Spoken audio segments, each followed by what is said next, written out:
جیسے عصر سے پہلے 4 سنتے ہیں، عشاء سے پہلے 4 سنتے ہیں، یہ سنتیں غیر موقتہ ہیں۔ ان میں اگر 4 رکھتے ہوں تو جب پہلی دفعہ بندہ تحیات میں بیٹھتا ہے تو کتنا سبق پڑھ کے کھڑا ہوگا؟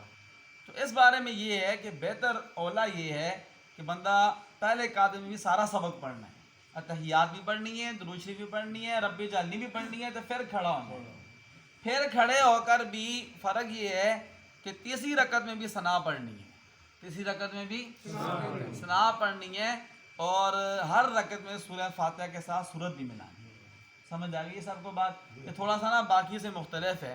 فرضوں میں ایسا ہوتا ہے کہ پہلے جب 4 فرض ہوں تو 2 فرضوں میں تحیات جو پڑھتے ہیں اشہدو ان محمد عبدہ و رسول کا کھڑے ہو جاتے ہیں، اور کھڑے ہو کے بھی سبحانک اللہم نہیں پڑھنا، الحمدللہ سے پڑھنا ہے آگے۔ اور فرضوں میں پہلی 2 بھری ہوئی ہوتی ہیں، دوسری 2 خالی ہوتی ہیں۔ پہلی 2 رکعتوں میں فاتحہ کے ساتھ سورت ملانی ہوتی ہے، اور دوسری 2 رکعتوں میں فاتحہ کے ساتھ سورت نہیں ملانی ہے۔ اللہ تعالیٰ سمجھنے کی عمل کی توفیق عطا فرمائے۔